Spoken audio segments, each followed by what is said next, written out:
Hello and welcome to VAD Inspires. If you're new, please consider subscribing because I post tips on how you can improve success, productivity, and happiness. Today's video, I want to give you a valuable information about leadership, and this is a list that I have coupled with my own little contribution, and I'd like to share this list with you. It's 5 things you need to thrive as a leader. These are important things you need to know on being a leader. And whether you know it or not, you are a leader. As a parent, as a preacher, as a student, you are a leader. Even if it's just you, you are leading you. And for you to lead you effectively, you have to have some certain skills and some certain valuable information for you to be able to thrive well and grow. So let's go through them. Number 1 on being a leader: setting goals. Gosh, every tape and every successful program that I've had the unique opportunity to listen to always has this section on goal setting.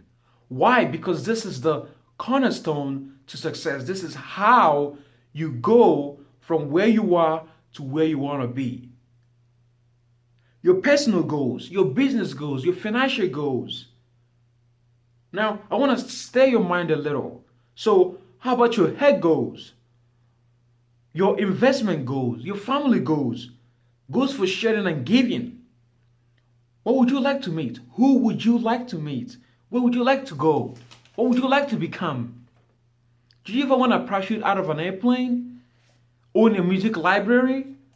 What skills would you like to develop? Do you ever want to write a book, a poem? Would you like to be a sophisticated person of power and influence? How about education for your children? Would you like to be debt-free? How about a splendid library? Start with the best of books. Would you like to make some new friends? Is this something you would like to prove? A mark you would like to make? Do you ever want to own a home? Do you ever want to own a ranch in a cabin? Wow, these are eye-opening, right? So these are just a small list in the series of goals that you could add. It doesn't matter. This is your list. It's personal to you. So being a leader, you have to set goals, get together as a family, set goals yourself, set goals, get together with a team, set goal. Goal setting is vital. It can be overstated. It's almost everything. Everything starts with a goal in mind.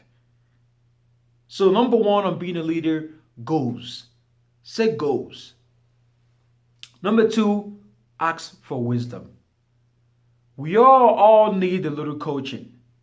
And guess what I'm here to do? I'm here to do a little coaching because this is an informational video. So I'm here to do a little coaching. I myself get a little coaching. Everybody needs a little coaching. Solomon once said, in all you are getting, get wisdom, get understanding. Because with understanding, you can have everything else. So how do you get wisdom? You can get wisdom from God. If you're spiritual, you go to the church, you listen to the sermons, you can get valuable information there from your own experience. So use the past as a school, not a burden, not a club to hit yourself at the head. It's not something to be depressed about. It's something to learn from.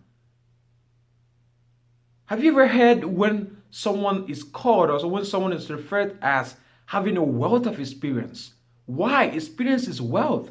Those horrible things you've been through, those ridiculous things you've been through, those are valuable. You have to document them. You have to go back and review. That's asking for wisdom. That's searching. And the Bible says those who search finds. So you have to go and search from your own experience. From your own experiences, and other places to search is from other people's experiences, right?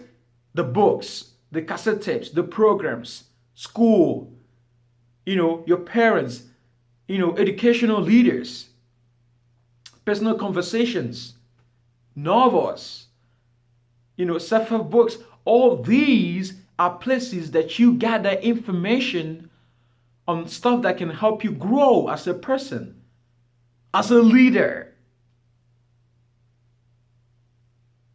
So number 2, get wisdom. Number 3 is demand integrity from yourself. Boy, this is important. It's easy to draw the line and tell your coworker or your team, hey, you know what? If you don't come halfway, I'm not gonna do anything. So you have to meet me halfway. And if they don't meet you halfway, you simply don't pay any attention to them. It's easy to do that. It's easy to draw the line for other people and tell them what we can tolerate from them. It's easy. But here's where it gets a little bit complicated and difficult. Drawing a line for yourself. Living with integrity, keeping your promises. Having the morality to always keep your word. It gets a little tough there. But guess what? Values are tough. They are all meant to be costly. So living with integrity is hard. I think it's easier to tell others to live with integrity than doing it. It's easier said than done. So I'm working on these disciplines as you are working on them. So living with integrity is very important as a leader. Number 4, welcome the disciplines. We all can use a little discipline.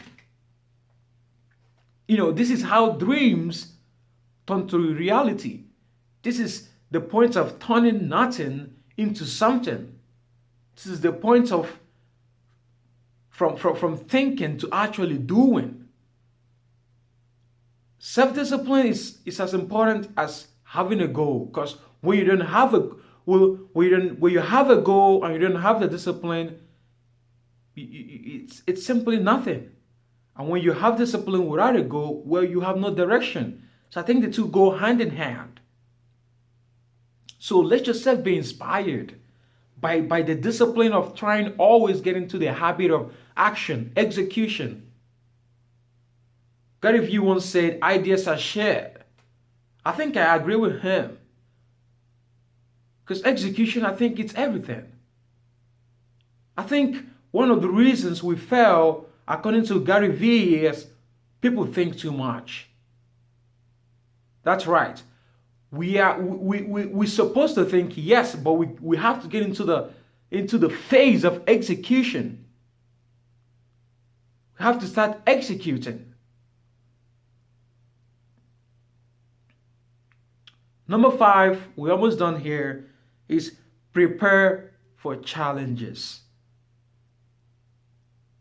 Gosh, this is vital. You have to prepare for challenges. Life is filled with difficulties. What else is new? Life is filled with challenges. Life is filled with roadblocks. Life is filled with detours. So you have to prepare for them. How do you prepare for challenges? It's by deliberately engaging in disciplines outside your comfort zone. Deliberately asking questions that other people don't ask. Deliberately trying to burn the midnight oil trying to figure out a problem. Deliberately finding out what's the next trend in your business the next 10 years. The next trend in your area of interest as a student and as a teacher for the next 10 years. Looking ahead. That's what leaders do. They look ahead and then draw others with them to that vision. This is preparing for challenges. Because when you prepare for challenges, you'll be able to squeeze opportunities. Because guess what? If you're not prepared, opportunity comes and passes by. And it makes you ridiculous. Because you're not prepared for that particular opportunity. So, let's review real quick. We started on being a leader, to remember that being a leader is not just for the CEO or for the student president or for the school president. It's for everybody. It's for the student, it's for the parent, it's for the teachers, it's for the children are leaders. Don't you know? Children are leaders. Guess what? They lead themselves. And they're great moral philosophers too. If you want to answer questions that I have for you to grasp, ask kids. Kids got some great advice. But that's by the way. So, 5 points of being a leader, 5 improvements, like improvement tips on being a leader. This is the basic skill of being a leader. Setting goals, asking for wisdom, demanding integrity from yourself, welcoming the disciplines, and lastly, preparing for challenges to squeeze opportunity. Thank you so much. Be great. And I'll see you next time. Thank you.